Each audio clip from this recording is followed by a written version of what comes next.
এরকম ফ্যাসিস্ট হাসিনার মতো ফ্যাসিস্ট আর জন্ম নিতে না পারে। ওটার জন্য যা যা যা করা দরকার আশা করি তারা ওই স্টেপগুলো ফলো করবে।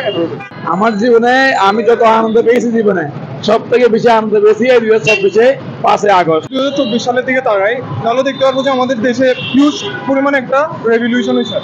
মানে আমি এমন একটা জেনারেশনকে দেখছি, আমি নিজেও সেই জেনারেশনের পাবলিক হইতেছে, যারা হইতেছে নিমগ্ন ছিল গেমিং এ, তারপর ডিভাইসের সাথে কানেক্টেড, তারা হইতেছে এত বিশাল বড় একটা রেভলিউশন নিয়ে আসবে আমাদের সোসাইটিতে, আমাদের সমাজে, যেটা আমার জন্য আনএক্সপেক্টেড ছিল।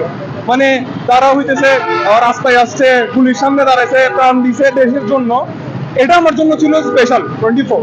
আর যদি 25-এর কথা বলি, আমি আমাদের যে এতগুলো ভাই প্রাণ দিছে, এতগুলো তাজা জানতে চলে গেছে, আমি কখনো চাইবো না তাদের জানটা বৃথা যায়। মানে আমি চাই এই যে গণজাগরণ হয়েছে এটার উষ্ণতা যেন সব সময় থাকে, মানে অলওয়েজ এটা থাকে। আর আমি অলওয়েজ জেনজি, আমি আমার জেনারেশনকে অলওয়েজ কল আপ করবো যে অলওয়েজ হইতেছে হকের পক্ষে দাঁড়াইতে, যেটা রাইট ওইটার পক্ষে দাঁড়াইতে। আর আমাদের সোসাইটিতে যেন এরকম ফ্যাসিস্ট হাসিনার মতো ফ্যাসিস্ট আর জন্ম নিতে না পারে। ওটার জন্য যা যা করা দরকার আশা করি তারা ওই স্টেপগুলো ফলো করবে।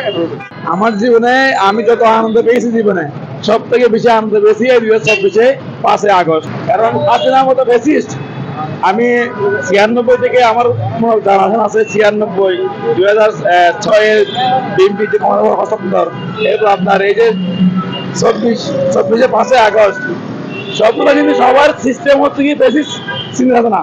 কিন্তু আমরা চাই নতুন একটা সিস্টেম পরিবর্তন হোক, শুধু ব্যক্তি পরিবর্তন নয়, সিস্টেম পরিবর্তন আমরা চাই। আমি নতুন একটা সিস্টেম যেটা বর্তমান প্রজন্ম এবং সাধারণ জনগণ, ছাত্র শুধু ছাত্র নয়, সাধারণ জনগণ যেটা পাচ্ছে আমরা চাই ওটাই। মানে বাংলাদেশে শেখ হাসিনার মতো, আওয়ামী লীগের মতো ফ্যাসিস্ট দল, ফ্যাসিস্ট শাসক আর না আসে।